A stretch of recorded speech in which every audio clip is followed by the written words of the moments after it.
اب ہم آتے ہیں سیدنا ابراہیم علیہ السلام کے قصے کی طرف، لیکن اس سے پہلے یہ وضاحت کر دیں کہ سیدنا ابراہیم علیہ السلام کے واقعے کے ساتھ چند دوسرے انبیاء علیہ السلام کے واقعات بھی وابستہ ہیں، مثلا سیدنا لوط علیہ السلام کا واقعہ، اس لیے کہ یہ سیدنا ابراہیم علیہ السلام کے بھتیجے بھی ہیں اور ان کے پیروکار بھی۔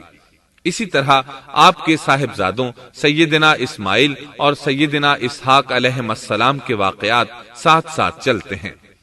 اس کی وجہ یہ ہے کہ سیدنا اسماعیل علیہ السلام کی ولادت کے وقت ابراہیم علیہ السلام کی عمر 87 سال تھی، اور سیدنا اسحاق علیہ السلام کی پیدائش کے وقت سیدنا ابراہیم علیہ السلام کی عمر 100 سال تھی، جبکہ سیدنا ابراہیم علیہ السلام کی کل عمر 175 سال ہوئی، اس لیے ان کے واقعات ساتھ ساتھ چلتے ہیں۔ ابراہیم علیہ السلام کا قصہ سناتے ہوئے ان حضرات کا ذکر ساتھ ساتھ ضرور آئے گا، تو آئیے شروع کرتے ہیں قصہ ابراہیم علیہ السلام کا۔ صالح علیہ السلام کے بعد اللہ تعالیٰ نے سیدنا ابراہیم علیہ السلام کو مبعوث فرمایا۔ ابراہیم علیہ السلام جد الانبیاء ہیں، عظیم المرتبت اور اولو العزم پیغمبر ہیں۔ آپ کے والد کا نام طارق تھا، جبکہ اس کا لقب آزر تھا۔ آزر مدد کرنے والے کو کہتے ہیں۔ یہ شخص اپنے قبیلے کے افراد کی مدد کیا کرتا تھا، غمخواری کرتا تھا، اس لیے اس کا لقب آزر مشہور ہو گیا تھا۔ قرآن مجید میں ابراہیم علیہ السلام کا قصہ 73 مقامات پر ذکر ہوا ہے۔ یہ 73 مقامات 25 سورتوں میں ہیں، اور یہ بات ابراہیم علیہ السلام کے بلند مرتبت ہونے پر دلالت کرتی ہے۔ ابراہیم علیہ السلام بھی سام بن نوح علیہ السلام کی نسل سے ہیں۔ آپ کی پیدائش عراق کے مشہور شہر بابل میں ہوئی۔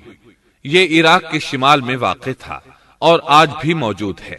بہت بڑا شہر ہے، اس وقت بھی بڑی آبادی پر مشتمل تھا۔ یہاں بت پرستی عام ہو چکی تھی۔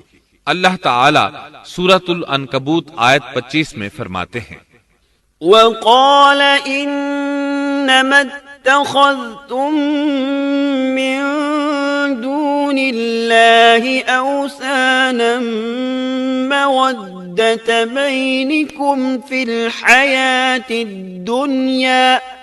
ابراہیم نے کہا کہ تم نے جن بتوں کی پرستش اللہ کے سوا کی ہے، انہیں تم نے اپنی آپس کی دنیاوی دوستی کے بنا پر معبود ٹھہرا لیا ہے۔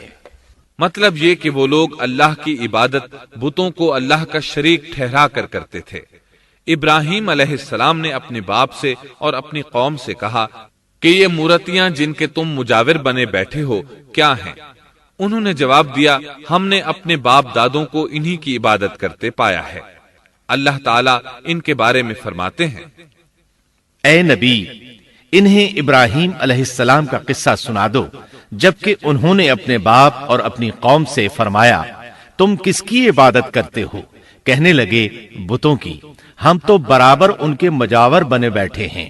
ابراہیم علیہ السلام نے فرمایا، جب تم انہیں پکارتے ہو تو کیا وہ سنتے بھی ہیں یا تمہیں نفع اور نقصان پہنچا سکتے ہیں؟ انہوں نے کہا، یہ ہم کچھ نہیں جانتے، ہم نے تو اپنے باپ دادوں کو اسی طرح کرتے پایا ہے۔ مطلب یہ کہ یہ بت پرستی انہیں ورثے میں ملی تھی۔ وہ جن معبودوں کی عبادت کرتے تھے، نہ وہ ان کی پکار کو سنتے تھے، نہ ہی ان کے نفع و نقصان پر قادر تھے۔ اسی لیے ابراہیم علیہ السلام انہیں جھنجھوڑ رہے تھے، لیکن اندھی تقلید اور بشری عقل کے بیکار ہو جانے نے انہیں یہ سب سوچنے سے عاری کر دیا تھا۔ اللہ تعالیٰ نے ابراہیم علیہ السلام کی خصوصی رہنمائی فرمائی تھی، جیسا کہ سورۃ الانبیاء آیت 51 میں ہے، وَلَقَدْ آتَيْنَا إِبْرَاهِيمَ رُشْدَهُ مِن قَبْلُ وَكُنَّا بِهِ عَالِمِينَ۔ اور ہم نے ابراہیم کو پہلے سے ہدایت عطا فرما دی تھی اور ہم اسے جانتے تھے۔ ابراہیم علیہ السلام نے کبھی ایک لمحے کے لیے بھی بتوں کی پوجا نہیں کی تھی۔ آپ نے اپنی قوم کو بتوں کی پوجا کرتے دیکھا تو انہیں ملامت کی، ایک اللہ کی طرف دعوت دی، اور اس دعوت کی ابتدا انہوں نے اپنے باپ سے کی۔ اللہ تعالیٰ سورہ مریم میں فرماتے ہیں، اے نبی، کتاب میں ابراہیم کا ذکر کر، بے شک وہ سچا نبی تھا۔ جب اس نے اپنے باپ سے کہا، اے میرے باپ، بے شک مجھے وہ علم عطا ہوا ہے جو تمہیں حاصل نہیں، اس لیے میری اطاعت کریں، میں آپ کو سیدھا راستہ دکھاؤں گا۔ اے میرے باپ، شیطان کی عبادت نہ کریں، بے شک شیطان اللہ کا نافرمان ہے۔ ان بتوں کی عبادت گویا شیطان کی عبادت ہے، اس لیے آپ نے ان معبودوں کو شیطان سے تعبیر کیا۔ فرمایا، اے میرے باپ، بے شک مجھے خوف ہے کہ تم پر اللہ کا عذاب آئے، پھر تم شیطان کے ساتھی ہو جاؤ۔ باپ نے ان کی بات سن کر کہا، اے ابراہیم، کیا تو میرے معبودوں سے پھرا ہوا ہے؟ البتہ اگر تو باز نہ آیا تو میں تجھے سنسار کر دوں گا، اور تو مجھ سے ایک مدت تک دور ہو جا، یعنی مجھ سے اتنا دور ہو جا کہ کبھی مجھے نظر نہ آئے۔ ابراہیم علیہ السلام نے اپنے باپ پر نرمی اور مہربانی کرتے ہوئے ان سے کہا، آپ پر سلامتی ہو، میں اپنے رب سے آپ کے لیے بخشش طلب کرتا رہوں گا۔ لیکن جب بعد میں ان پر واضح ہو گیا کہ وہ تو اللہ کا دشمن ہے، تو ابراہیم علیہ السلام اس سے بے تعلق ہو گئے۔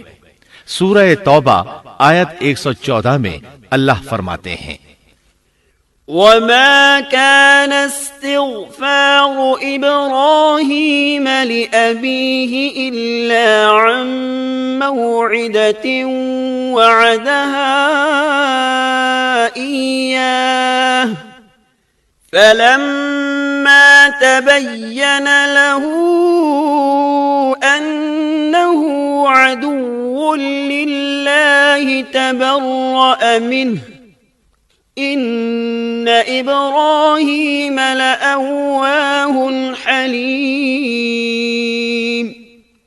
اور ابراہیم کا اپنے والد کے لیے بخشش طلب کرنا ایک وعدے کی وجہ سے تھا جو وہ اس سے کر چکے تھے، لیکن جب انہیں معلوم ہو گیا کہ وہ اللہ کا دشمن ہے تو اس سے بیزار ہو گئے۔ بے شک ابراہیم بڑے نرم اور تحمل والے تھے۔ کسی ایماندار کے لیے جائز نہیں کہ وہ کسی کافر کے لیے دعائے مغفرت کرے، بلکہ مومن پر حرام ہے کہ وہ کسی کافر یا عیسائی وغیرہ کے لیے مغفرت طلب کرے یا اس سے یہ کہے کہ اللہ تجھ پر رحم کرے۔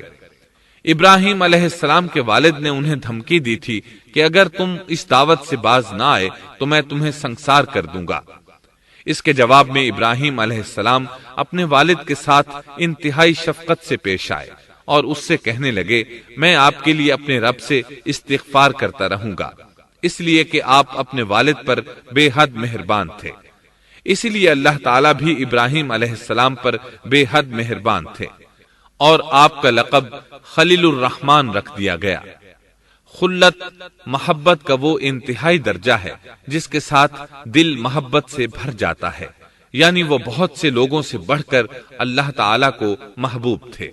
والد کے سخت جواب کے بعد ابراہیم علیہ السلام نے ان سے علیحدگی اختیار کر لی اور انہیں مخاطب کر کے فرمایا، میں تمہیں چھوڑتا ہوں اور جنہیں تم اللہ کے سوا پکارتے ہو ان کو بھی چھوڑتا ہوں، میں اپنے رب کو پکاروں گا، مجھے امید ہے میں اپنے رب کو پکار کر محروم نہیں رہوں گا۔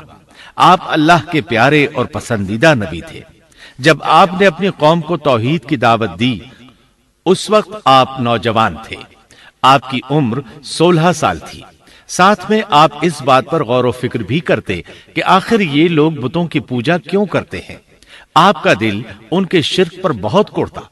آخر آپ نے مصمم ارادہ کر لیا کہ اس شر اور فساد کی جڑ کو کاٹ کر رہیں گے، یعنی ان بتوں کو توڑ کر رہیں گے۔ آپ اپنی قوم کو بتوں کو توڑ دینے کی دھمکی دیتے رہے۔ اس دھمکی کا ذکر اللہ تعالیٰ نے سورۃ الانبیاء آیت 57 میں کیا ہے، وَتَاللَّهِ لَأَكِيدَنَّ أَصْنَامَكُمْ بَعْدَ أَن تُوَلُّوا مُدْبِرِينَ۔ اور اللہ کی قسم میں تمہارے بتوں کا علاج کروں گا جب تم پیٹھ پھیر کر جا چکے ہوگے۔ یہ بات ابراہیم علیہ السلام نے پوشیدہ نہیں اعلانیہ کہی تھی۔ آخر انتظار کا وقت ختم ہوا، عید کا دن آ پہنچا۔ عید کے دن وہ لوگ صبح سویرے گھر سے نکلنے سے پہلے کھانا پکا کر اپنے معبودوں کے سامنے رکھتے تھے، پھر شہر سے باہر ایک میدان میں جمع ہوتے۔ وہاں کھیلتے کودتے خوشیاں مناتے، ناز سے چلتے پھرتے اور کھانا کھاتے، شام کو گھروں کی طرف آتے، صبح بتوں کے پاس جو کھانا رکھ گئے تھے اس کو اٹھاتے اور تبرک سمجھ کر کھا جاتے۔ اپنے معمول کے مطابق انہوں نے عید کی تیاری کر لی، لیکن ابراہیم علیہ السلام تیار نہ ہوئے، اس لیے کہ وہ تو ان کے ساتھ جانے کا ارادہ ہی نہیں رکھتے تھے۔ وہ لوگ جانے سے پہلے ابراہیم علیہ السلام کے پاس آئے اور کہنے لگے، کیا آپ ہمارے ساتھ نہیں جائیں گے؟ سیدنا ابراہیم علیہ السلام نے آسمان کی طرف نگاہ کی اور فرمایا، میں بیمار ہوں۔ یہ تمام واقعہ سورۃ الانبیاء آیات 51 تا 58 میں بیان ہوا ہے۔ یقیناً ہم نے ابراہیم کو پہلے سے ہدایت فرما دی تھی اور ہم اسے جانتے تھے، جبکہ اس نے اپنے باپ سے اور اپنی قوم سے کہا کہ یہ مورتیاں جن کے تم مجاور بنے بیٹھے ہو کیا ہیں؟ سب نے کہا، ہم نے اپنے باپ دادوں کو انہی کی عبادت کرتے پایا ہے۔ آپ نے فرمایا، پھر تو تم اور تمہارے باپ دادا سبھی یقیناً کھلی گمراہی میں مبتلا رہے۔ کہنے لگے، کیا آپ سچ مچ ہمارے پاس حق لائے ہیں یا یوں ہی مذاق کر رہے ہیں؟ آپ نے فرمایا، نہیں نہیں، در حقیقت تم سب کا پروردگار تو وہ ہے جو آسمان و زمین کا مالک ہے، جس نے انہیں پیدا کیا ہے۔ میں تو ایسی بات کا گواہ اور قائل ہوں، اور اللہ کی قسم میں تمہارے ان معبودوں کا علاج تمہاری غیر موجودگی میں کروں گا۔ پس اس نے ان سب کے ٹکڑے کر دیے، البتہ صرف بڑے بت کو چھوڑ دیا، یہ اس لیے کیا کہ وہ سب اس کی طرف لوٹے۔ ابراہیم علیہ السلام نے لوگوں کے ساتھ عیدگاہ جانے سے انکار کیا اور عذر پیش کیا کہ وہ بیمار ہیں۔ وہ لوگ آپ کو چھوڑ کر چلے گئے۔ بعد میں ابراہیم علیہ السلام ان بتوں کے پاس گئے، دیکھا کہ ان کے سامنے کھانا پڑا ہے۔ چونکہ سب لوگ کھانا لائے تھے اس لیے یہ کھانا بہت زیادہ تھا، لیکن ان جھوٹے معبودوں نے اسے کھانا تو درکنار اس کو چھوا تک نہ تھا۔ ابراہیم علیہ السلام نے انہیں مخاطب کر کے کہا، یہ اتنا کھانا تمہارے سامنے پڑا ہے، تم اس کو کھاتے کیوں نہیں؟ تمہیں کیا ہو گیا کہ بات تک نہیں کرتے؟ پھر پوری قوت سے دائیں ہاتھ سے کلہاڑا مار کر ان کے ٹکڑے ٹکڑے کر دیے، لیکن بڑے بت کو چھوڑ دیا تاکہ سب اسی کی طرف رجوع کریں۔ تمام چھوٹے بتوں کو توڑ کر کلہاڑا اس بڑے بت کے کندھے پر رکھ دیا۔ مشرکین میلے سے لوٹے تو دیکھا ان کے سارے معبود اوندھے منہ ٹوٹے پھوٹے پڑے ہیں، ان کے تمام معبودوں کو توڑ دیا گیا تھا۔ وہ حیران رہ گئے کہ یہ کیسے ہو گیا، کس نے کیا؟ کہنے لگے، یہ کام کس ظالم کا ہے؟ اس نے ہمارے معبودوں کی توہین کی ہے۔ اس وقت جن لوگوں نے ابراہیم علیہ السلام کا وہ کلام سنا تھا انہیں ان کا خیال آ گیا۔ کہنے لگے، وہ نوجوان جس کا نام ابراہیم ہے اسے ہم نے اپنے بتوں کی مذمت کرتے سنا ہے۔ اللہ کی قدرت کہ ابراہیم علیہ السلام کا جو مقصد تھا وہ خود بخود پورا ہو رہا تھا۔ قوم کے لوگ مشورہ کر رہے تھے کہ سب کو جمع کرو اور اسے بلاؤ، پھر اسے سزا دو۔ چنانچہ تمام اہل باطل چھوٹے بڑے جمع ہو گئے، کارروائی شروع ہو گئی۔ کہنے لگے، اے ابراہیم، ہمارے معبودوں کے ساتھ یہ لغو حرکت تو نے کی ہے۔ ابراہیم علیہ السلام نے جواب دیا، یہ کام تو اس بڑے بت کا ہے، مجھ سے کیوں پوچھتے ہو؟ تم اپنے معبودوں سے کیوں نہیں پوچھ لیتے کہ ان کے ٹکڑے کس نے اڑائے ہیں؟ ابراہیم علیہ السلام کا جواب سن کر وہ سب سوچ میں پڑ گئے۔ پھر کہنے لگے، ہم نے بڑی غلطی کی، اپنے معبودوں کے پاس کسی کو حفاظت کے لیے نہیں چھوڑا۔ اس قدر واضح بات محسوس کر کے بھی وہ ظالم ایمان نہ لائے، بلکہ شیطان نے ان کے دلوں میں وسوسہ ڈالا اور انہوں نے غور و فکر کر کے کہا، اے ابراہیم، کیا تمہیں علم نہیں؟ یہ تو بے زبان ہیں، یہ بول نہیں سکتے۔ اب ابراہیم علیہ السلام نے فرمایا، تب پھر تم اللہ کے سوا اس چیز کی عبادت کرتے ہو جو تمہیں کچھ بھی نفع نہ دے سکے اور نہ نقصان پہنچا سکے۔ تعجب ہے تم پر اور ان پر بھی جنہیں تم اللہ کے سوا پکارتے ہو، کیا تم میں بالکل عقل نہیں؟ اس طرح ابراہیم علیہ السلام نے ان پر حقیقت خوب اچھی طرح واضح کر دی۔ ان سے فرمایا، تم ان کی پوجا کرتے ہو جن کو تم خود تراشتے ہو، یعنی ان کا حال تو یہ ہے کہ تم نے ان کو خود اپنے ہاتھوں سے تراشا اور ان کی عبادت کرنے لگے، جبکہ تمہیں اور تمہاری بنائی ہوئی چیزوں کو اللہ ہی نے پیدا کیا ہے۔ ابراہیم علیہ السلام نے ایک کلہاڑے کی مدد سے ان سب بتوں کو تہس نہس کر دیا تھا۔ یہ اس بات کی واضح ترین نشانی تھی کہ یہ بالکل بے بس ہیں، لیکن اس واضح نشانی کے باوجود وہ اپنے کفر ہی پر ڈٹے رہے اور لگے ابراہیم علیہ السلام کو دھمکیاں دینے۔ قالوا ابنوا له بنيانا فألقوه في الجحيم، کہنے لگے اس کے لیے ایک آتش کدہ بناؤ اور اسے اس دہکتی آگ میں ڈال دو۔ پھر ان لوگوں نے ایک چٹیل میدان کا انتخاب کیا جہاں مٹی نام کی کوئی چیز نہیں تھی۔ اس میدان کو پتھروں کی باڑ کے ساتھ گھیر دیا گیا۔ پھر سب لوگوں کو حکم دیا گیا کہ وہ لکڑیاں جمع کر کے اس گھیری ہوئی جگہ میں رکھیں۔ چنانچہ سب لوگ لکڑیاں جمع کر کے وہاں لانے لگے، یہاں تک کہ عورتوں اور بچوں نے بھی اس کام میں بڑھ چڑھ کر حصہ لیا۔ میدان میں اتنی لکڑیاں جمع ہو گئیں کہ زمین نظر نہیں آتی تھی۔ یہ لکڑیاں زمین پر ایک اونچی دیوار محسوس ہوتی تھیں۔ پھر ان لکڑیوں کو آگ لگائی گئی۔ جب آگ کے شعلے آسمان سے باتیں کرنے لگے تو انہوں نے ابراہیم علیہ السلام کو آگ میں ڈالنے کے لیے ایک جھولا تیار کیا۔ اس میں سیدنا ابراہیم علیہ السلام کو رکھا گیا۔ اس وقت آپ نے یہ دعا پڑھی، حسبنا اللہ ونعم الوکیل، ہمیں اللہ کافی ہے اور وہی بہترین کارساز ہے۔ یہ کلمہ ہر محتاج اور مصیبت زدہ کو پڑھنا چاہیے۔ بخاری میں ہے، رسول اللہ صلی اللہ علیہ وسلم نے فرمایا، حسبنا اللہ و نعم الوکیل ابراہیم علیہ السلام نے اس وقت فرمایا تھا جب انہیں آگ میں پھینکا جانے لگا تھا۔ مطلب یہ کہ ہم اللہ ہی پر بھروسہ کرتے ہیں، اس کے سوا ہمارا کسی پر بھروسہ نہیں۔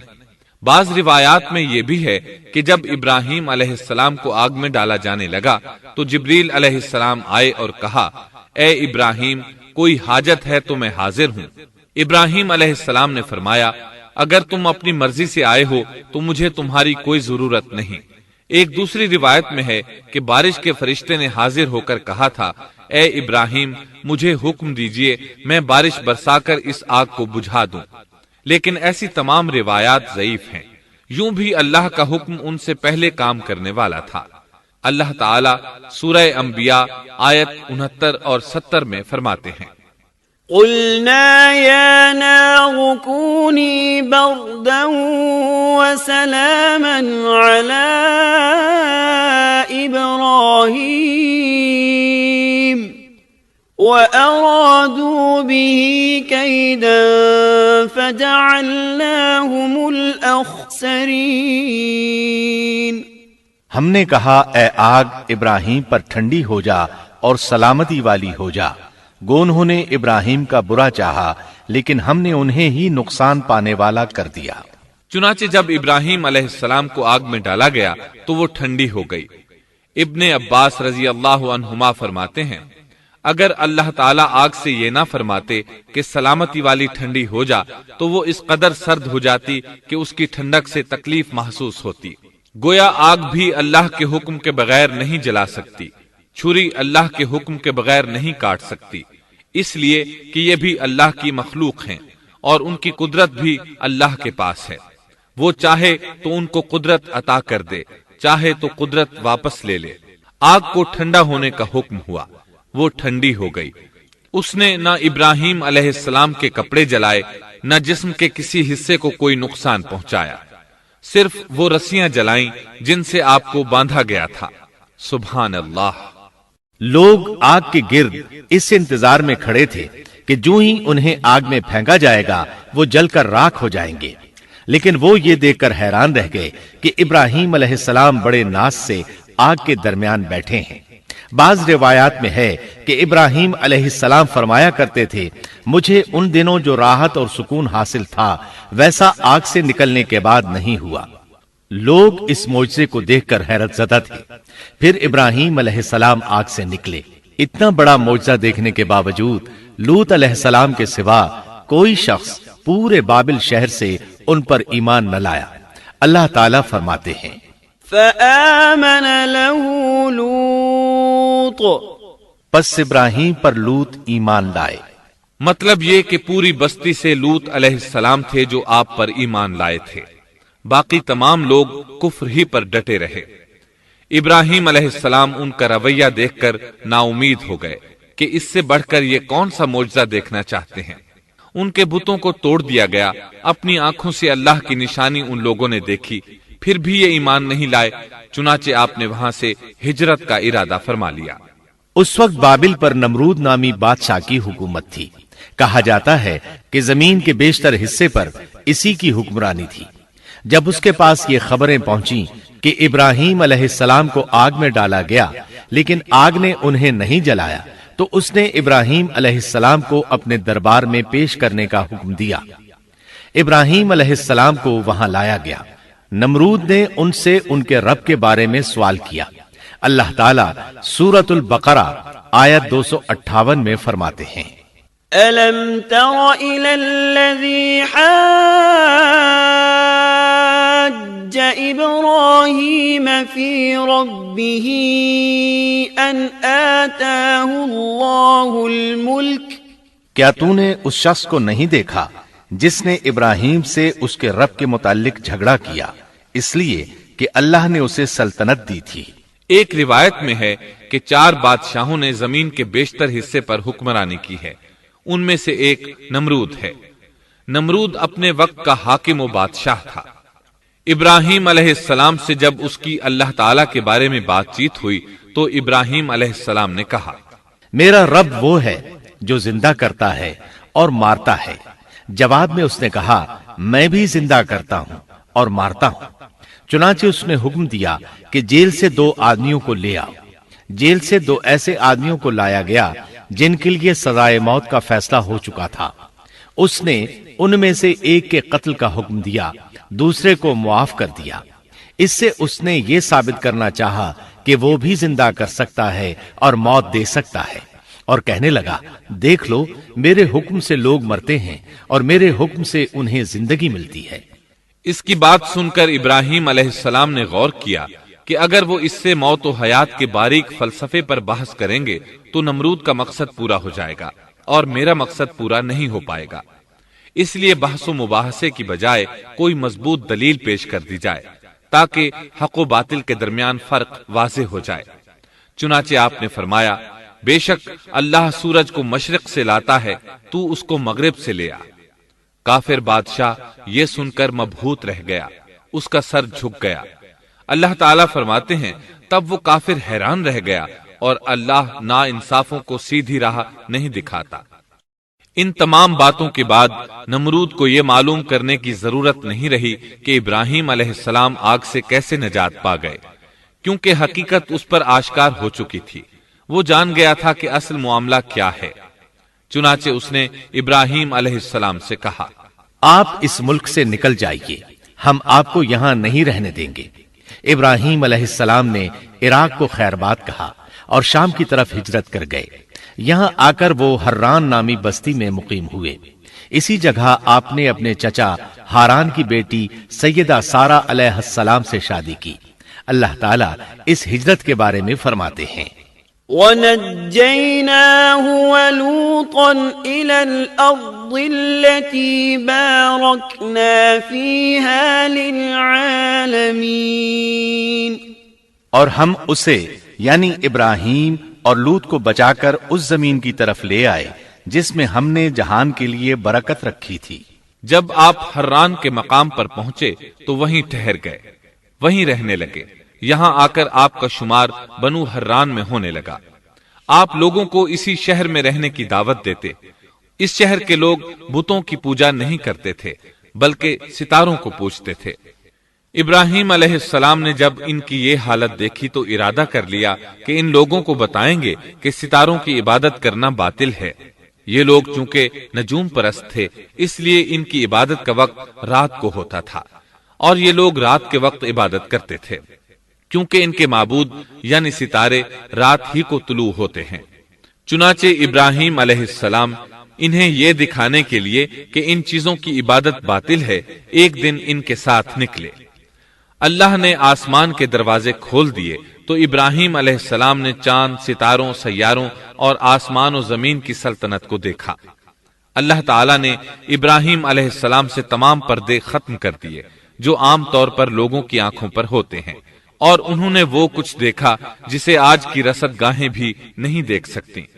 اللہ تعالی سورۃ الانعام آیت 75 میں فرماتے ہیں، وَكَذَلِكَ نُرِي إِبْرَاهِيمَ مَلَكُوتَ السَّمَاوَاتِ وَالْأَرْضِ وَلِيَكُونَ مِنَ الْمُوقِنِينَ۔ اور اسی طرح ہم نے ابراہیم کو آسمان اور زمین کی سلطنت کا مشاہدہ کرا دیا تاکہ وہ یقین کرنے والوں میں سے ہو جائے۔ بعض مفسرین نے لکھا ہے کہ یہ سب کچھ اللہ تعالیٰ نے ابراہیم علیہ السلام کو اس لیے دکھایا تھا کہ وہ ستاروں کی پرستش کرتے تھے، پھر اللہ تعالیٰ نے اپنی عبادت کی طرف ان کی رہنمائی فرمائی۔ جن مفسرین نے یہ بات لکھی وہ غلطی پر ہیں، کیونکہ ایک جلیل القدر رسول کے متعلق ایسا گمان کرنا کبیرہ گناہ ہے۔ آسمان اور زمین کی سلطنت اور دیگر معجزات دکھانے کے بعد اللہ تعالیٰ فرماتے ہیں، آسمان اور زمین کی پیدائش یقیناً انسان کی پیدائش سے بہت بڑا کام ہے۔ اللہ تعالیٰ ایک دوسرے مقام پر فرماتے ہیں، آسمان اور زمین میں بہت سی نشانیاں ہیں جن سے یہ منہ موڑ کر گزر جاتے ہیں۔ ابراہیم علیہ السلام حران شہر کے ستارہ پرستوں کو لے کر ایک رات نکلے۔ اچانک ایک ستارہ طلوع ہوا، اس کی چمک دمک بہت تھی، شکل صورت کے لحاظ سے بھی بہت خوبصورت تھا۔ اس وقت ابراہیم علیہ السلام نے بطور مذاق کہا، یہ میرا رب ہے۔ لیکن جب وہ ستارہ کچھ دیر بعد چھپ گیا تو کہنے لگے، یہ تو غروب ہو گیا، یہ رب کیسے ہو سکتا ہے؟ جو چھپ جائے وہ رب نہیں ہو سکتا، پس میں تو غروب ہونے والوں کو پسند نہیں کرتا۔ اگلے روز وہ پھر ان لوگوں کو ساتھ لے کر نکلے تو چاند کو دیکھا۔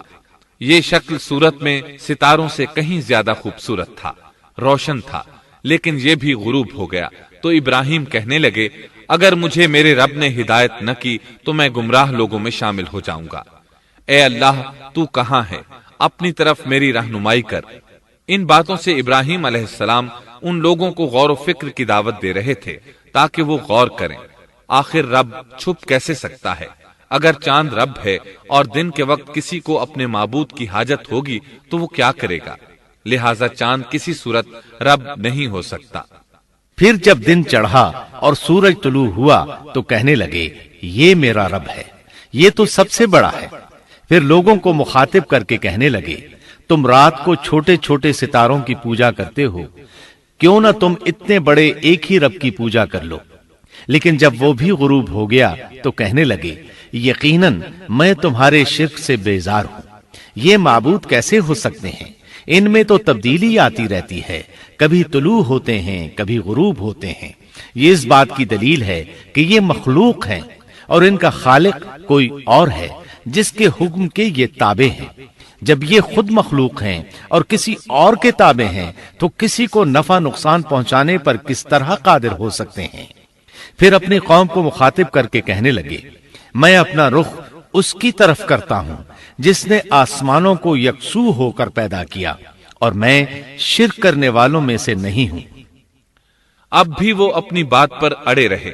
تب آپ نے فرمایا، تم مجھ سے اللہ کے بارے میں جھگڑ رہے ہو، مجھے تو اللہ راہ دکھا چکا ہے اور اس نے مجھے دلیل عطا فرمائی ہے۔ میں یقیناً جانتا ہوں کہ تمہارے تمام معبود بے بس اور بے طاقت ہیں۔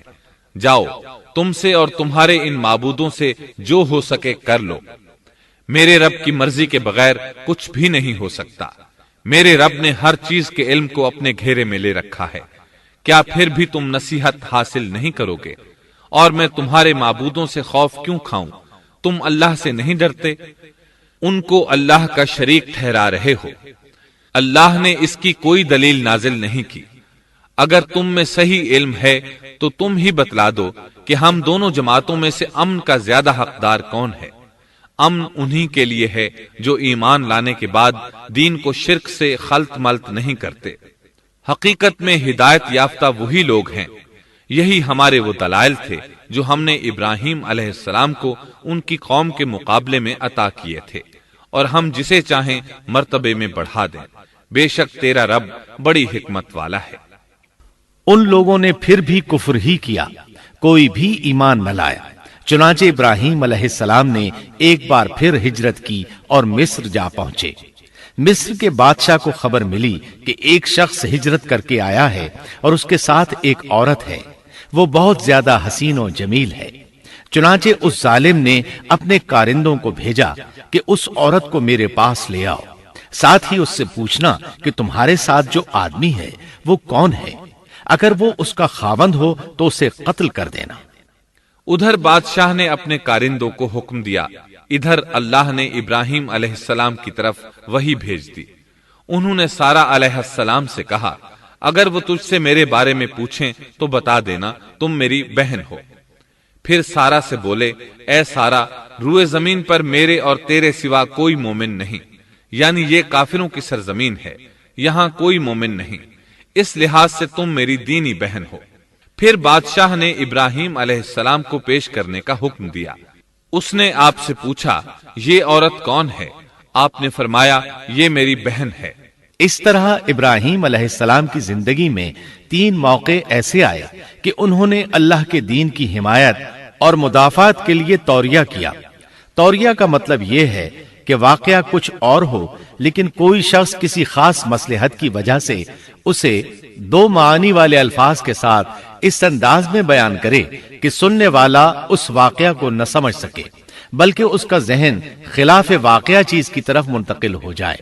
شریعت نے بعض مخصوص حالات میں اس کی اجازت دی ہے۔ وہ 3 مواقع جہاں ابراہیم علیہ السلام نے توریہ فرمایا، ان کی وضاحت کچھ اس طرح ہے۔ ایک یہ کہ آپ نے میلے پر نہ جانے کی غرض سے ان لوگوں سے کہا تھا کہ میں بیمار ہوں۔ دوسرے موقع پر یہ فرمایا تھا، یہ کام اس بڑے سردار بت کا ہے۔ تیسرے، سارا علیہ السلام کو دینی بہن قرار دیا۔ اس ظالم بادشاہ نے سارا علیہ السلام کو اپنی تحویل میں لے لیا۔ جب سارا علیہ السلام کو معلوم ہوا کہ وہ ایک بدکار شخص ہے تو انہوں نے اللہ تعالیٰ سے دعا کی، اے اللہ، تجھے معلوم ہے میں تجھ پر اور تیرے نبی پر ایمان لائی ہوں اور اپنے جسم کو اپنے خاوند کے سوا ہر ایک سے محفوظ رکھا ہے، لہٰذا آپ اس کافر کو مجھ پر مسلط نہ کیجیے گا۔ چنانچہ اس کافر بادشاہ نے جب سیدہ سارا کو پکڑنے کے لیے اپنا ہاتھ بڑھایا تو اس کا ہاتھ شل ہو گیا اور اپنی جگہ پر جم گیا۔ وہ لگا چیخ پکار کرنے، اس میں اتنی طاقت نہ رہی کہ اپنے ہاتھ کو حرکت دے سکے۔ اس کی آواز سن کر اس کے محافظ بھاگے ہوئے آئے، انہوں نے اس کے ہاتھ کو چھڑانا چاہا لیکن چھڑا نہ سکے۔ اس کی یہ حالت دیکھ کر سیدہ سارا خوف زدہ ہو گئیں۔ انہوں نے سوچا اگر یہ مر گیا تو لوگ کہیں گے اسے میں نے قتل کیا ہے۔ چنانچہ انہوں نے اللہ سے دعا کی کہ اسے چھوڑ دیا جائے۔ اللہ تعالیٰ نے آپ کی دعا قبول کر لی، اس کا ہاتھ ٹھیک ہو گیا، لیکن وہ ظالم پھر بھی نہ ڈرا۔ اس نے ایک بار پھر آپ کی طرف ہاتھ بڑھایا، اس کا ہاتھ پھر شل ہو گیا۔ سیدہ سارا نے پھر دعا کی، وہ دوبارہ ٹھیک ہو گیا، وہ پھر بھی باز نہ آیا۔ تیسری بار پھر اس نے ان کی طرف ہاتھ بڑھایا، اس بار بھی اس کا ہاتھ شل ہو گیا۔ اب وہ سیدہ سارا علیہ السلام سے کہنے لگا، اب کی بار اگر تو مجھے اس مصیبت سے نجات دلائے گی تو میں تجھے چھوڑ دوں گا اور کبھی تیرے آڑے نہیں آؤں گا۔ چنانچہ سیدہ سارا علیہ السلام نے اللہ تعالی سے دعا کی، وہ ٹھیک ہو گیا۔ تب اس نے اپنے کارندوں کو آواز دی اور ان سے بولا، تم میرے پاس کسی انسان کو نہیں بلکہ سرکش جن کو لائے ہو۔ پھر اس نے انہیں رہا کر دیا، عزت و اکرام سے رخصت کیا اور ان کی خدمت کے لیے اپنی بیٹی ہاجرہ کو ساتھ کر دیا۔ سارا علیہ السلام واپس لوٹیں تو دیکھا کہ ابراہیم علیہ السلام نماز پڑھ رہے ہیں۔ نماز کے بعد انہوں نے پوچھا، سارا، اس نے تمہارے ساتھ کیا سلوک کیا؟ سیدہ سارا علیہ السلام نے سارا واقعہ سنا دیا۔ سن کر آپ نے فرمایا، الحمدللہ۔ پھر بولے، اب ہم یہاں نہیں رہیں گے بلکہ واپس جائیں گے۔ چنانچہ آپ ایک بار پھر فلسطین میں آ گئے، وہیں اپنی زندگی بسر کرنے لگے۔ اب ہم آگے بڑھتے ہیں۔ جب آپ فلسطین میں مستقل طور پر رہائش پذیر ہوئے تو لوط علیہ السلام بھی آپ کے ساتھ تھے۔ لوط علیہ السلام آپ کے بھتیجے تھے، ان کے والد کا نام ہاران تھا۔ یہ بچپن ہی سے سیدنا ابراہیم علیہ السلام کے زیر سایہ رہے، انہی کے ہاں پرورش پائی، اس لیے دین حق فوراً قبول کر لیا۔ جب سیدنا ابراہیم علیہ السلام نے عراق سے شام کی طرف ہجرت کی تو یہ آپ کے ساتھ تھے، وہاں سے حران گئے تب بھی ساتھ تھے، پھر مصر کی طرف ہجرت کی تو بھی لوط علیہ السلام ان کے ساتھ تھے۔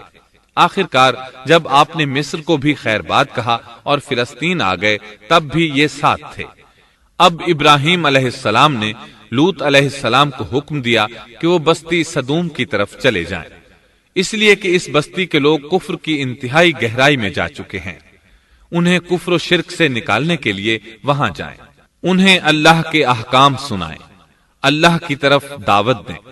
چنانچہ لوط علیہ السلام تو اس طرف روانہ ہو گئے اور ادھر فلسطین میں صرف 3 مسلمان رہ گئے، ابراہیم علیہ السلام، ان کی زوجہ محترمہ سیدہ سارہ اور سیدہ ہاجرہ علیہم السلام وہیں رہائش پذیر رہے اور لوگوں کو مسلسل اللہ کی طرف دعوت دیتے رہے، یہاں یہ بے شمار مال و دولت کے بھی مالک بن گئے۔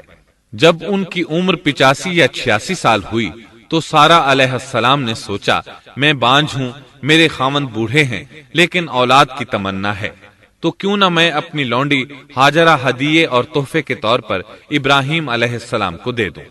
چنانچہ ہاجرہ ابراہیم علیہ السلام کو مل گئیں، انہوں نے ان سے شادی کر لی۔ اللہ رب العزت نے جلد ہی ان کے بطن سے آپ کو اسماعیل علیہ السلام عطا فرمائے۔ ہاجرہ علیہ السلام کے ماں بننے پر اور ان کی اولاد کو دیکھ کر سیدہ سارہ علیہ السلام کو فطری طور پر غیرت کا احساس ہوا۔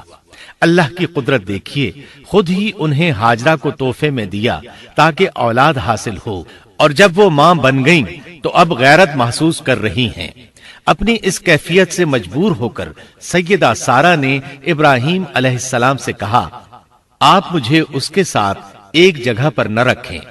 مورخین اور سیرت نگار لکھتے ہیں کہ ہاجرہ علیہ السلام ایک نطاق پہنا کرتی تھی، یعنی وہ جسم کے درمیان ایک لمبا کپڑا لٹکا لیتی تھیں تاکہ وہ کپڑا گھسٹ گھسٹ کر قدموں کے نشانات مٹا دے اور سارہ کو نظر نہ آئے، کیونکہ سارہ غیرت کی حد کو پہنچ چکی تھی۔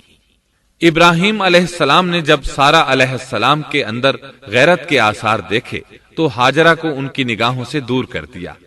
ادھر اللہ کا حکم بھی نازل ہو گیا کہ اپنی بیوی ہاجرہ اور دودھ پیتے بچے اسماعیل کو ساتھ لے لیں اور مکہ کی طرف رخ کر لیں۔ ابراہیم علیہ السلام مکہ کی طرف روانہ ہوئے، یہاں تک کہ مکہ پہنچ گئے۔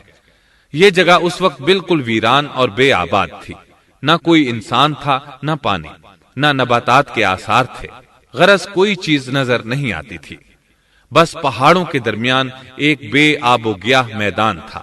یہی وہ مقدس اور تاریخی وادی تھی جہاں ابراہیم علیہ السلام اپنی زوجہ اور لخت جگر کو چھوڑ کر واپس پلٹے۔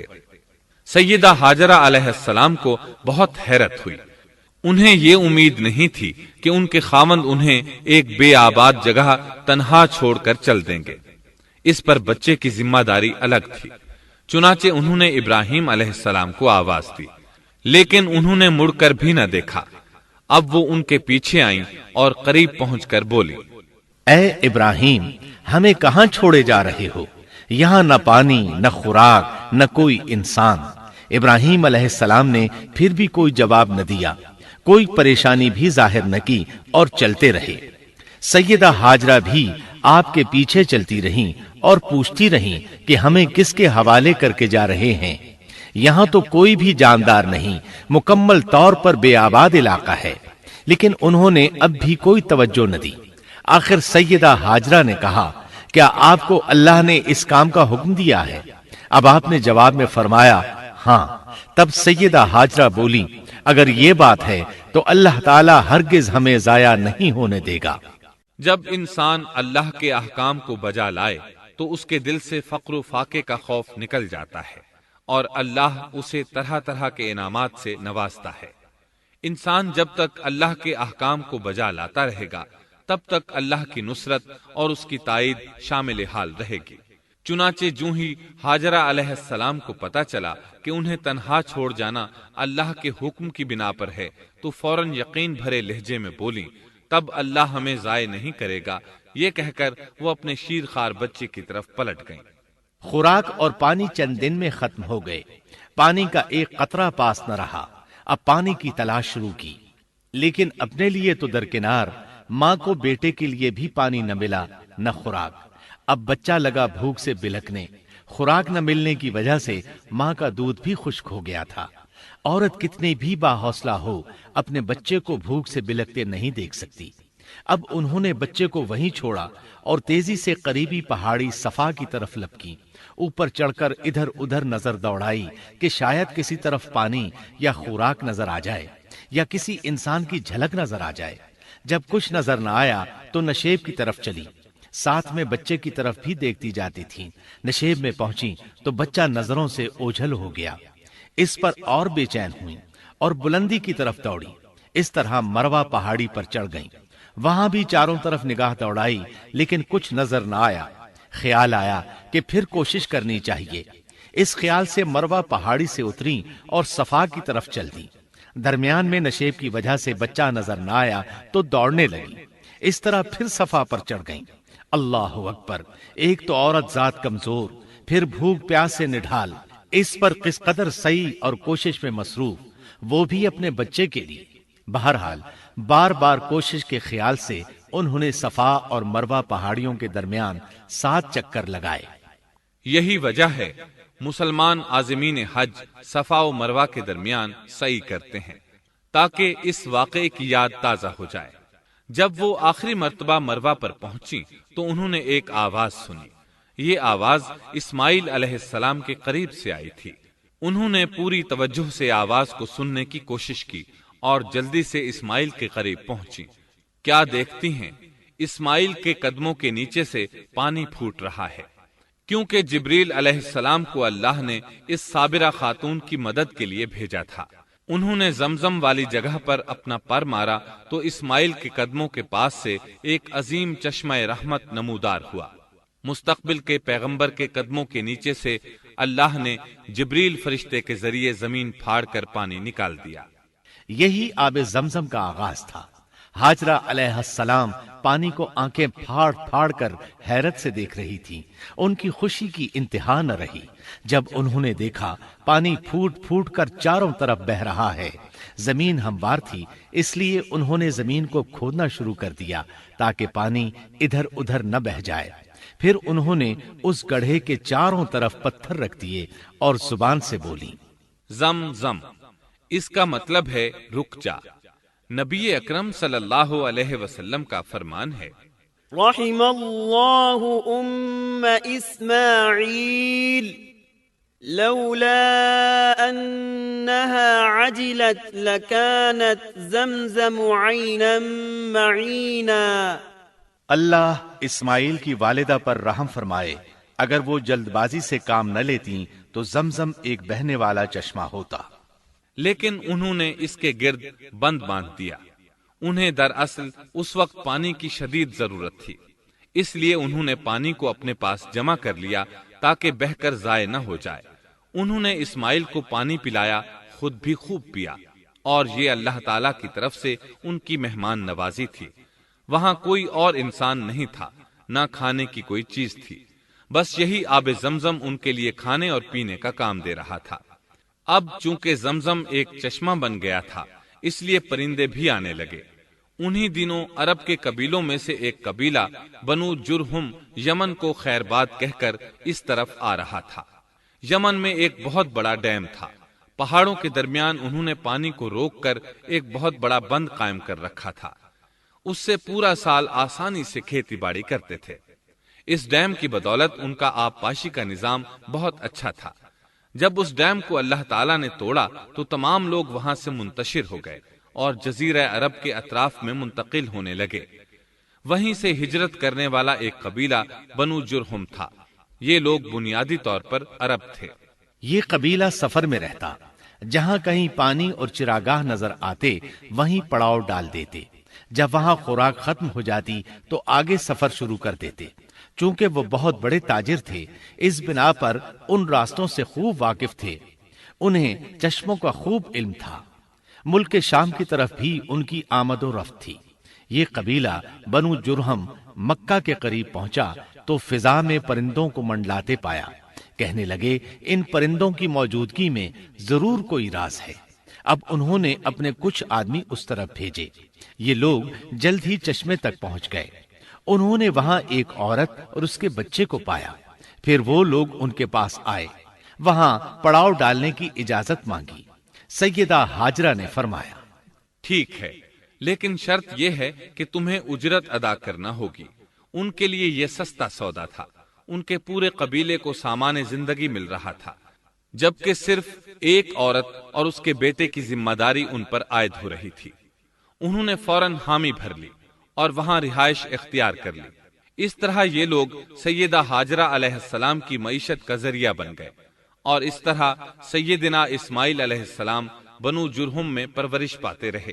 انہوں نے ان لوگوں سے عربی سیکھ لی اور ان سے بھی زیادہ عربی دان بن گئے، فصاحت اور بلاغت سے عربی میں بات چیت کرنے لگے۔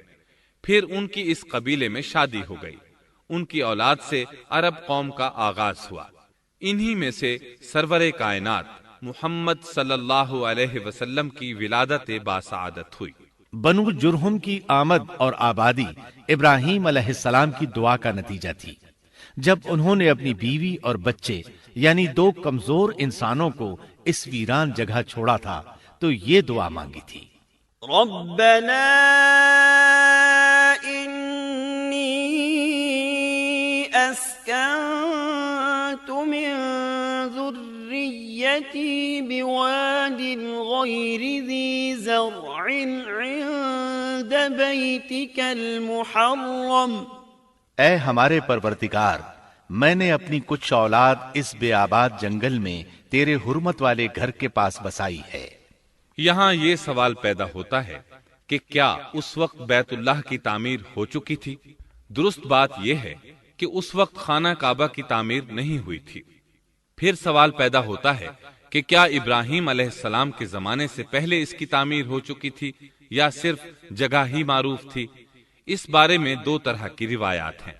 بعض میں آتا ہے کہ صرف اس کی جگہ معروف تھی، اور بعض میں ہے کہ ابراہیم علیہ السلام سے پہلے شیس علیہ السلام نے اس کو تعمیر کیا تھا، اور وہ گردش ایام کے ساتھ ساتھ منہدم ہو کر ختم ہو گیا۔ لیکن بہرحال اس کی جگہ معلوم تھی، اور وہی پہلا گھر تھا، جیسا کہ اللہ نے خبر دی ہے۔ ان اول بیت وضع للناس للذی ببکۃ مبارکا وہدی للعالمین۔ اللہ تعالیٰ نے پہلا گھر جو لوگوں کے لیے مقرر کیا تھا وہی ہے جو مکہ میں ہے، اور وہ پوری دنیا کے لیے برکت اور ہدایت والا ہے۔ ابراہیم علیہ السلام نے اللہ تعالیٰ سے یہ دعا مانگی تھی، ربنا انی اسکنت من ذریتی بواد غیر ذی زرع عند بیتک المحرم ربنا ليقيموا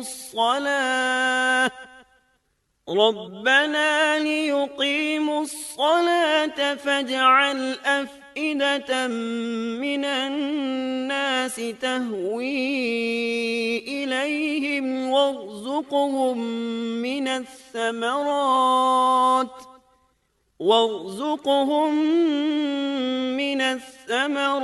لعلهم يشكرون۔ اے ہمارے پروردگار، میں نے اپنی کچھ اولاد اس بے کھیتی کے جنگل میں تیرے حرمت والے گھر کے پاس بسائی ہے۔ اے ہمارے پروردگار، یہ اس لیے کہ وہ نماز قائم کریں، پس تو کچھ لوگوں کے دلوں کو ان کی طرف مائل کر دے اور انہیں پھلوں کی روزیاں عطا فرما تاکہ یہ شکر گزاری کریں۔ دن گزرتے رہے اور اسماعیل علیہ السلام بنو جرہم کے ماحول میں عمر کی منزلیں طے کرتے رہے، اور وہ ہوش سنبھالنے کے قریب ہو گئے۔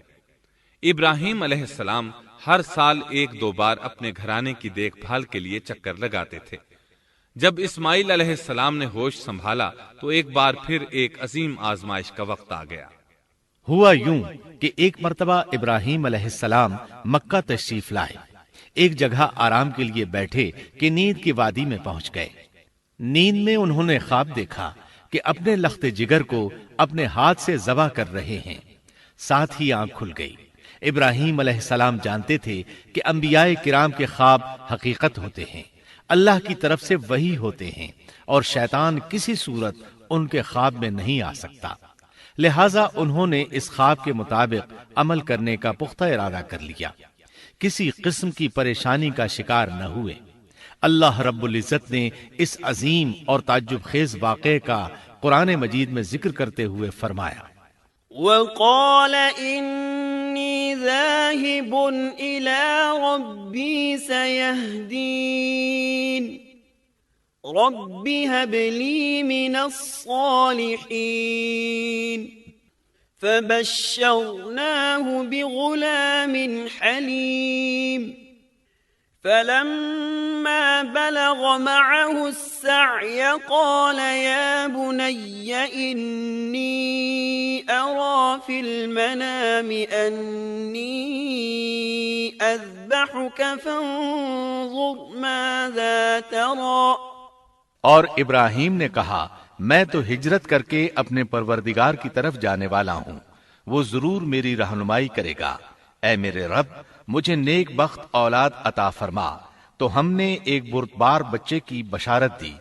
پھر جب بچہ اتنی عمر کو پہنچا کہ اس کے ساتھ چلنے پھرنے لگا تو ابراہیم نے کہا میرے پیارے بیٹے، میں نے خواب دیکھا ہے کہ میں تجھے ذبح کر رہا ہوں، اب تو بتا تیری کیا رائے ہے؟ یہاں سوال پیدا ہوتا ہے کہ ابراہیم علیہ السلام نے اسماعیل علیہ السلام سے مشورہ کیوں لیا؟ وہ چاہتے تو اسماعیل کو سوتے میں ذبح کر دیتے، اس طرح اللہ کا حکم بجا لاتے۔ وہ بیٹے کے پاس کیوں گئے اور ان سے مشورہ کیوں لیا؟ جی ہاں، یہ مسئلہ یاد رکھنے کے قابل ہے کہ ہر مسلمان پر لازم ہے کہ وہ اپنے دوسرے مسلمان بھائی کو اجر و ثواب میں شامل کرنے کی کوشش کرے۔ ابراہیم علیہ السلام نے بیٹے کو ثواب میں شامل کرنے کے لیے انہیں اللہ کے حکم سے آگاہ کیا۔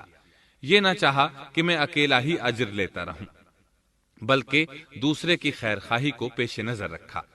والدین کے لیے آپ کے اس انداز میں نصیحت موجود ہے، یہ کہ اولاد کو ثواب کے مواقع فراہم کریں، ان کی صحیح تربیت کریں۔ اگر صدقہ کرنے کا موقع ملے تو بچوں کے ذریعے صدقہ کرائیں، تاکہ انہیں بھی اللہ کے راستے میں خرچ کرنے کی عادت پڑے۔ جب کسی دینی مجلس میں بیٹھنے کا موقع ملے تو اپنی اولاد کو بھی ساتھ لے کر جائیں۔ بے شمار لوگ خود تو جاتے ہیں، اولاد کو جانے کے لیے کہتے بھی نہیں، خود دین سیکھتے ہیں، اولاد کو دین نہیں سکھاتے۔ ابراہیم علیہ السلام نے اسماعیل علیہ السلام سے رائے لی۔ سبحان اللہ، انہوں نے جواب میں فرمایا یا ابت افعل ما تؤمر، اے ابا جان، آپ کو جو حکم ملا ہے کر گزریے۔ یہ نہیں کہا کہ مجھے تو حکم نہیں ہوا، بلکہ فوراً سر تسلیم خم کر دیا، اس لیے کہ وہ جانتے تھے انبیاء کا خواب حقیقت پر مبنی ہوتا ہے، اللہ کی وحی ہوتا ہے، اس لیے بالکل پریشانی ظاہر نہ کی، یہ تک نہ پوچھا مجھے کیوں ذبح کر رہے ہیں، یا میرا کیا جرم ہے، یا آپ کے پاس کون سا صریح حکم آیا ہے۔ انہوں نے ایسی کوئی بات نہ کہی۔ اللہ کی فرما برداری اسی کو کہتے ہیں۔ چنانچہ اپنے باپ سے کہا یا ابت افعل ما تؤمر ستجدنی ان شاء اللہ من الصابرین۔ اے ابا جان، آپ کو جو حکم ہوا ہے اس کو کر گزریے، انشاءاللہ آپ مجھے صبر کرنے والوں میں پائیں گے۔ علماء کرام فرماتے ہیں اس جملے سے ان کا انتہائی ادب اور احترام شامل ہے، اور اس میں زبردست توکل موجود ہے۔ یہ نہیں کہا کہ آپ مجھے صبر کرنے والوں میں سے پائیں گے، بلکہ آپ نے اللہ کی مشیت کو جملے میں شامل کیا اور فرمایا انشاءاللہ آپ مجھے صبر کرنے والوں میں سے پائیں گے۔ لہٰذا مسلمانوں کو دھوکے میں نہیں پڑنا چاہیے۔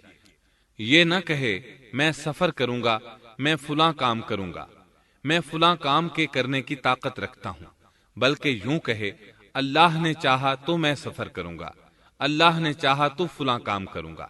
اپنے علم اور طاقت کے دھوکے میں پڑنا سراسر نادانی ہے۔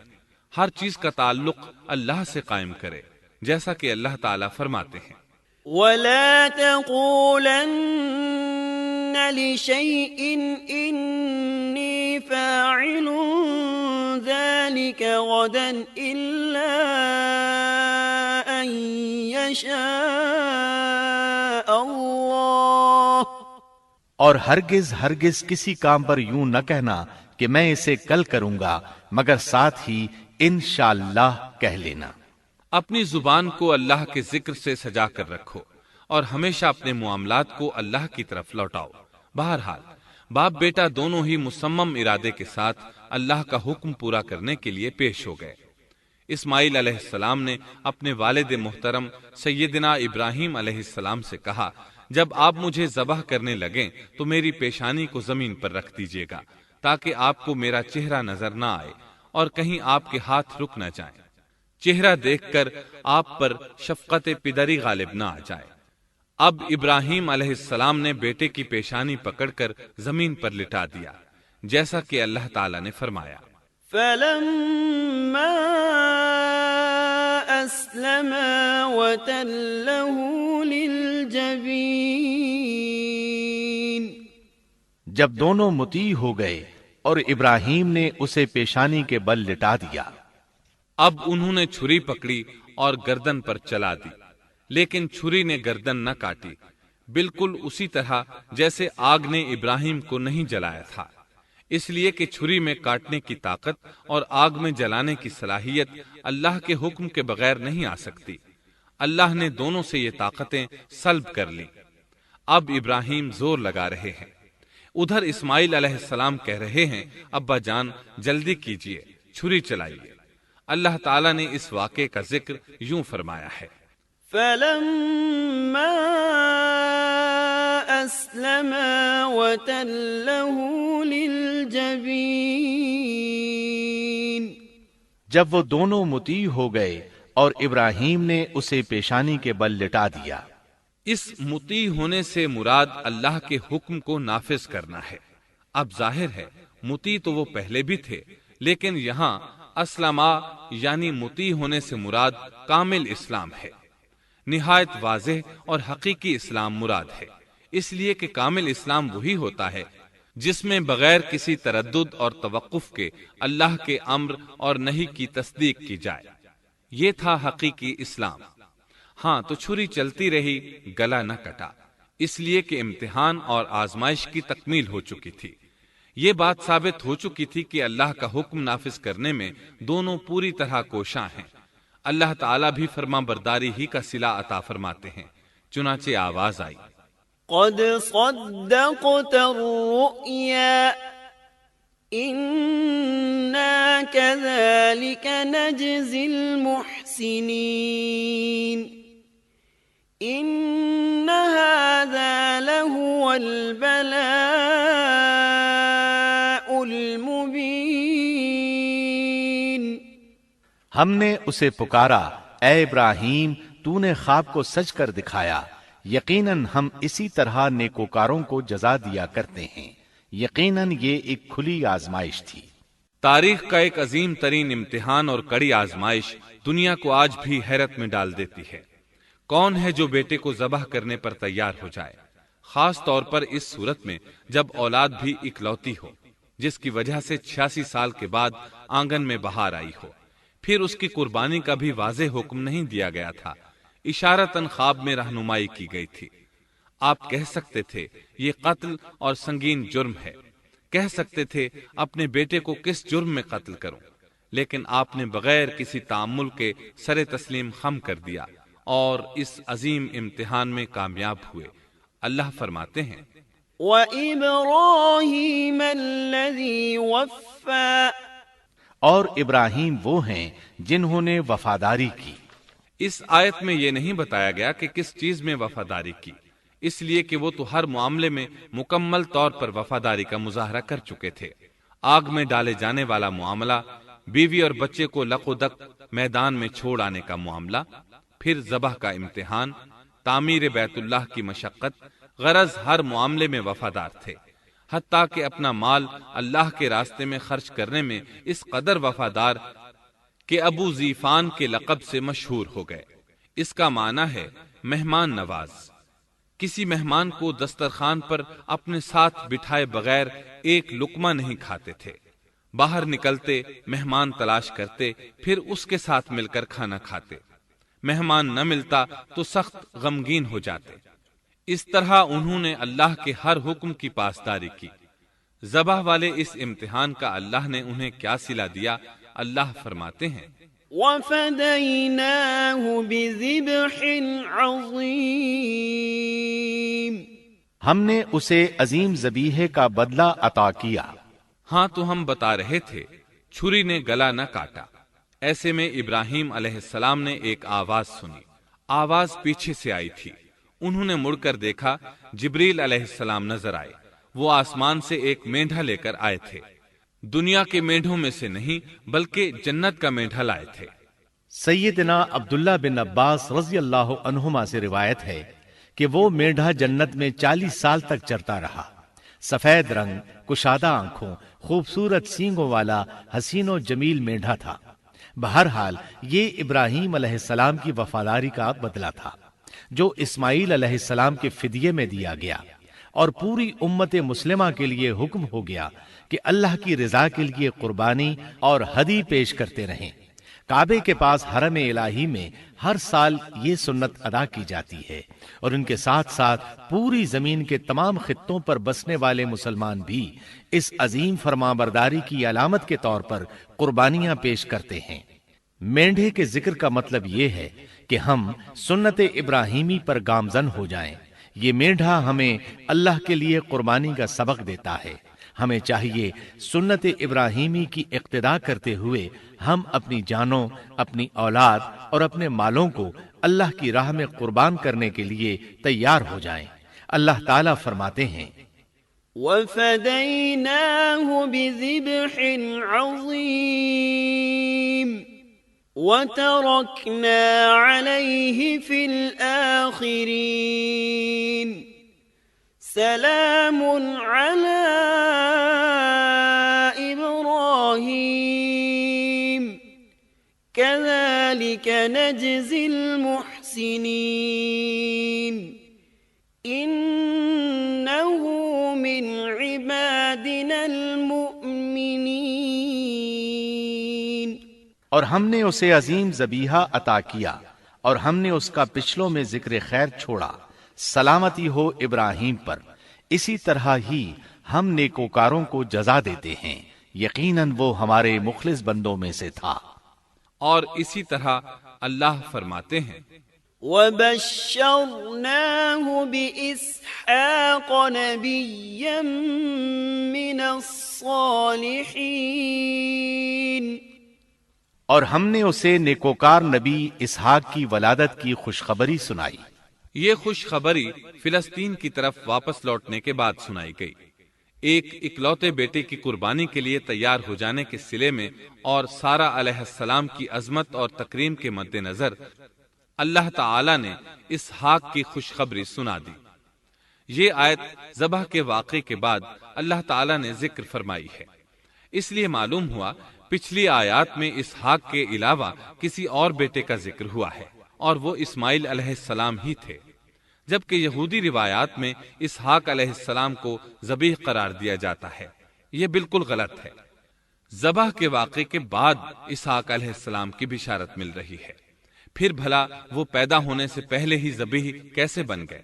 اس لیے یہ قطعی بات ہے کہ اسماعیل علیہ السلام ہی ذبیح ہیں۔ اس کے کئی اور بھی دلائل ہیں جن کے ذکر کرنے کا یہاں موقع نہیں۔ بہرحال اس عظیم آزمائش میں بے مثال کامیابی کے بعد ابراہیم علیہ السلام فلسطین آئے، اور 120 سال کی عمر میں اسحاق علیہ السلام کی بشارت ملی، جبکہ سارہ علیہ السلام کی عمر 90 سال تھی۔ ان پر بڑھاپا طاری ہو چکا تھا۔ ایسے میں 3 فرشتے آئے۔ وہ تو قوم لوط کی تباہی کے لیے آئے تھے۔ راستے میں اللہ کے حکم سے ابراہیم علیہ السلام اور ان کی اہلیہ سارہ کو خوشخبری سنائی، اور اس غرض کے لیے وہ انسانی شکل میں آئے تھے۔ ابراہیم علیہ السلام تو پہلے ہی بہت مہمان نواز تھے۔ انہیں دیکھ کر بہت خوش ہوئے کہ مہمان آ گئے۔ فرشتوں نے انہیں سلام کیا۔ ابراہیم علیہ السلام نے سلام کا جواب دیا۔ وہ حیرت زدہ تھے کہ یہ لوگ ان کی بستی کے رہنے والے تو ہیں نہیں، لیکن ان پر سفر کے نشانات بھی نہیں ہیں، جیسا کہ دور سے چل کر آنے والوں میں ہوتے ہیں، نہ ان کے پاس سواریاں ہیں۔ قرآن مجید میں آتا ہے قالوا سلاما قال سلام قوم منكرون۔ فرشتوں نے سلام کیا تو ابراہیم نے بھی سلام کیا اور دل میں خیال کیا یہ اجنبی لوگ ہیں۔ پھر وہ اپنی مہمان نوازی کی عادت کے مطابق انہیں اندر لے آئے، ان کے لیے کھانے کا انتظام کیا۔ اللہ تعالیٰ فرماتے ہیں وَلَقَدْ جَاءَتْ رُسُلُنَا إِبْرَاهِيمَ بِالْبُشْرَى قَالُوا سَلَامًا قَالَ سَلَامٌ فَمَا لَبِثَ أَن جَاءَ بِعِجْلٍ حَنِيذٍ۔ ہمارے بھیجے ہوئے فرشتے ابراہیم کے پاس خوشخبری لے کر آئے تو انہوں نے سلام کیا۔ ابراہیم نے سلام کا جواب دیا اور فوراً بھنا ہوا بچڑا لے آئے، اور بچڑا بھی موٹا تھا۔ ان کے سامنے کھانا پیش کیا، لیکن وہ بھلا کب کھانے کی طرف ہاتھ بڑھانے والے تھے۔ یہ دیکھ کر ابراہیم علیہ السلام نے خوف محسوس کیا کہ کہیں یہ دشمن نہ ہو۔ اس وقت فرشتوں نے کہا قالوا لا تخف إنا أرسلنا إلى قوم لوط۔ ابراہیم نہ ڈر، ہم تو قوم لوط کی طرف بھیجے گئے ہیں۔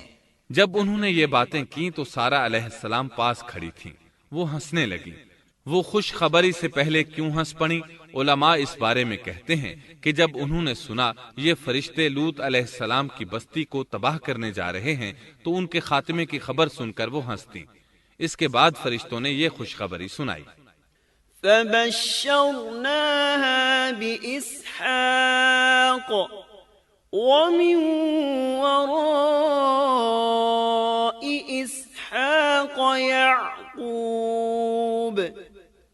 ہم نے اسے اسحاق کی پیدائش کی خوشخبری دی اور اسحاق کے بعد یعقوب پوتے کی بھی خوشخبری دی۔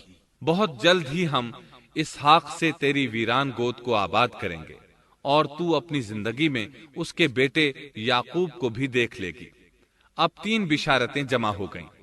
بیٹا پیدا ہوگا، لمبی عمر ملے گی یعنی بیٹا جوان ہوگا، اور پھر وہ اپنے پوتے کو بھی دیکھے گی۔ اس سے بڑھ کر کیا عزت اور تکریم ہو سکتی ہے؟ اس لیے جب نبی کریم صلی اللہ علیہ وسلم سے پوچھا گیا کریم یعنی عزت والا کون ہے، تو آپ نے فرمایا کریم بن کریم بن کریم بن کریم، یعنی یوسف بن یعقوب بن اسحاق بن ابراہیم علیہ السلام۔ مطلب یہ کہ نبی بن نبی بن نبی بن نبی۔ یہ یوسف علیہ السلام کی شان ہے کہ خود بھی کریم، باپ بھی کریم، دادا بھی کریم اور پردادا بھی کریم۔ اس سے بڑھ کر عزت افزائی کیا ہو سکتی ہے؟ بہرحال فرشتوں نے انہیں خوشخبری دی۔ وَبَشَّرُوهُ بِغُلَامٍ عَلِيمٍ۔ پھر انہوں نے ابراہیم کو ایک صاحب علم لڑکے کی بشارت دی۔ خوشخبری سن کر سیدہ سارہ حیران ہوئی، مارے حیرت کے منہ سے ہلکی سی چیخ نکل گئی۔ انہوں نے اپنے رخسار پر ہاتھ مارا جیسا کہ عورتوں کی عادت ہوتی ہے۔ کہنے لگی ہائے افسوس، کیا میں بچہ جنوں گی حالانکہ میں بانجھ ہوں اور میرے خاوند بوڑھے ہیں؟ یہ تو حیرت کی بات ہے۔ ایک دوسری جگہ اللہ تعالیٰ نے یہ الفاظ فرمائے، کہنے لگی میں بوڑھی اور بانجھ ہوں، بھلا میں بچے کو کیسے جنم دوں گی؟ اس پر فرشتوں نے کہا تو اللہ کے حکم پر تعجب کرتی ہے، اے اہل بیت، یہ تو اللہ کی تم پر رحمت اور برکت ہے، وہ بہت بزرگ اور قابل تعریف ہے۔ دوسری آیت میں ہے انہوں نے کہا اسی طرح تیرے رب نے فیصلہ کیا ہے اور ہمیں کہا ہے، یقیناً وہ بہت حکمت والا ہے اور علم رکھنے والا ہے۔ یہ تھی اسحاق علیہ السلام کی ولادت کی خوشخبری۔ ابراہیم علیہ السلام مکے میں سیدنا اسماعیل علیہ السلام سے ملنے کے لیے آتے رہتے تھے۔ ایک روز آئے تو ان سے کہا اے میرے بیٹے، اللہ تعالیٰ نے مجھے حکم دیا ہے کہ اس مقام پر اللہ کا گھر تعمیر کرنا۔ اسماعیل علیہ السلام نے فوراً کہا میں حاضر ہوں۔ اس طرح انہوں نے کھدائی شروع کی۔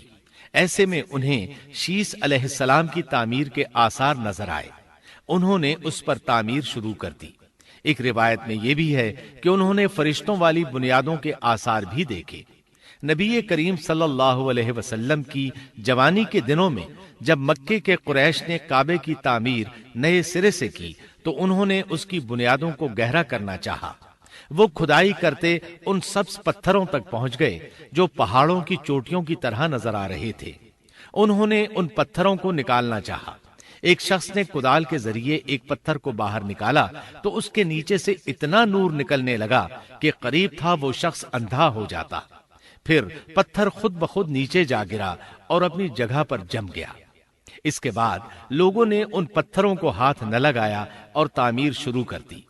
قرآن مجید میں تعمیر کعبہ اور بیت اللہ کا تذکرہ اس طرح آیا ہے۔ وَإِذْ بَوَّأْنَا لِإِبْرَاهِيمَ مَكَانَ الْبَيْتِ أَلَّا تُشْرِكْ بِي شَيْئًا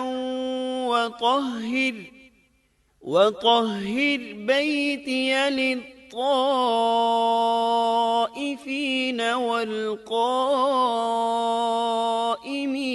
وَالرُّكَّعِ السُّجُودِ۔ اور جب ہم نے بیت اللہ کے مکان میں ابراہیم کو جگہ دی اور فرمایا کہ میرے ساتھ شرک نہ کرنا اور میرے گھر کو طواف، قیام اور رکوع و سجود کرنے والوں کے لیے پاک رکھنا، اور فرمایا ان اول بیت وضع للناس للذی ببکۃ مبارکا وہدی للعالمین فیہ آیات بینات مقام ابراہیم ومن دخلہ کان آمنا۔ بے شک لوگوں کے لیے جو پہلا گھر تعمیر کیا گیا ہے وہ مکہ میں ہے، وہ جہان والوں کے لیے برکت اور ہدایت کا ذریعہ ہے۔ اس میں واضح نشانیاں ہیں، مثلا مقام ابراہیم، تو جو کوئی حرم میں داخل ہوگا وہ امن میں آ جائے گا۔ اور فرمایا اور یاد کرو اس وقت کو جب ابراہیم کو اس کے پروردگار نے کئی باتوں کے ذریعے آزمایا، وہ ان میں پورے اترے تو اللہ نے فرمایا میں آپ کو تمام لوگوں کا امام بنا رہا ہوں۔ ابراہیم نے کہا اے میرے رب میری اولاد میں سے بھی امام بنائیے۔ جواب میں اللہ نے فرمایا میرا امامت کا وعدہ ظالم لوگوں کے لیے نہیں ہے۔ اور اس وقت کو یاد کرو جب ہم نے بیت اللہ کو ثواب اور امن کی جگہ بنا دیا اور لوگوں نے مقام ابراہیم کو جائے نماز بنا لیا۔ ہم نے ابراہیم کو حکم دیا کہ میرے گھر کو طواف، اعتکاف، رکوع اور سجود کے لیے پاک رکھو، اور وہ وقت بھی یاد رکھو جب ابراہیم نے دعا کی اے پروردگار اس شہر کو امن والا بنا دے اور اس کے مومن بندوں کو پھلوں کا رزق عطا کر۔ اللہ تعالیٰ نے فرمایا میں کافروں کو بھی تھوڑا فائدہ دوں گا، پھر انہیں آگ کے عذاب کی طرف بے بس کر دوں گا، یہ پہنچنے کی جگہ بری ہے۔ اور وہ وقت یاد کرو جب ابراہیم اور اسماعیل بیت اللہ کی بنیادوں کو بلند کر رہے تھے اور دعا مانگ رہے تھے اے ہمارے رب ہماری محنت کو قبول فرما، تو دعا کو سننے والا جاننے والا ہے، اور ہمیں اپنا فرما بردار بنا، ہماری اولاد میں سے بھی ایک فرما بردار گروہ بنا، اور ہمیں عبادت کا طریقہ سکھا اور ہم پر رجوع فرما، کیونکہ تو ہی توبہ قبول کرنے اور رحم فرمانے والا ہے۔ اے ہمارے رب ان لوگوں میں انہی میں سے ایک رسول بھیج جو ان پر تیری آیات کی تلاوت کرے اور انہیں کتاب و حکمت سکھائے، انہیں پاک کرے، یقیناً تو غالب حکمت والا ہے۔ تعمیر کے دوران جب ابراہیم علیہ السلام اس مقام تک پہنچے جہاں آج حجر اسود ہے تو اللہ تعالیٰ نے جنت سے ایک سفید پتھر بھیجا۔ حدیث میں ہے یہ پتھر نہایت سفید تھا، اب سیاہ ہو گیا ہے۔ انسانوں کی غلطیاں اس کے سیاہ ہونے کا سبب بنی۔ جب دیواریں انسانی قد کے برابر ہو گئیں تو اسماعیل علیہ السلام ایک پتھر لے آئے۔ اب ابراہیم علیہ السلام اس پتھر پر کھڑے ہوئے، وہ ننگے پاؤں تھے۔ اسی وقت پتھر پگھل گیا، ان کے پاؤں اس کے اندر کسی قدر دھنس گئے، پتھر پر ان کے پیروں کے نشانات آ گئے۔ اسی پتھر کو آج مقام ابراہیم کہا جاتا ہے۔ پہلے یہ پتھر بیت اللہ کی دیواروں کے ساتھ رکھا گیا تھا۔ جب لوگ طواف کے لیے آتے تو سیدنا ابراہیم کے پیروں کے نشانات دیکھنے کے لیے یہاں ہجوم ہو جاتا۔ اس طرح طواف کرنے والوں کو دقت کا سامنا ہوتا۔ سیدنا عمر رضی اللہ عنہ نے صحابہ کرام کے مشورے سے اس پتھر کو اس جگہ سے قدرے ہٹا کر نماز کی صفوں کے قریب کر دیا تاکہ طواف کرنے والوں کو دقت نہ ہو۔ یہ مقام بہت مقدس ہے۔ اللہ نے فرمایا ہے، وَاتَّخِذُوا مِن مَّقَامِ إِبْرَاهِيمَ مُصَلًّى، تم مقام ابراہیم کو جائے نماز مقرر کر لو۔ مقام ابراہیم کے قریب اس کے پیچھے ہو کر نماز پڑھنے کا موقع مل جائے تو لازماً وہاں 2 رکعت ادا کیا کرو۔ موقع نہ ملے تو پھر پوری مسجد حرام میں طواف سے فراغت والی 2 رکعت پڑھ لیا کرو۔ اس طرح کعبہ تعمیر ہوا، تب نیا حکم آیا، وَلِلَّهِ عَلَى النَّاسِ حِجُّ الْبَيْتِ مَنِ اسْتَطَاعَ إِلَيْهِ سَبِيلًا وَمَن كَفَرَ فَإِنَّ اللَّهَ غَنِيٌّ عَنِ الْعَالَمِينَ۔ لوگوں میں جو استطاعت رکھے اس پر اللہ کے لیے حج بیت اللہ فرض ہے، اور جو شخص جان بوجھ کر اعراض کرے تو اللہ جہانوں سے بے نیاز ہے اور اسے اس کی کوئی پرواہ نہیں۔ ادھر ابراہیم علیہ السلام کو اللہ تعالی کی طرف سے اشارہ ہوا، وَأَذِّن فِي النَّاسِ بِالْحَجِّ، لوگوں میں حج کا اعلان کر دیں۔ ابراہیم علیہ السلام کہنے لگے، اللہ میری آواز بھلا کس کس تک پہنچے گی؟ جواب آیا، آپ کے ذمے آواز لگانا ہے، پہنچانا ہمارا کام ہے۔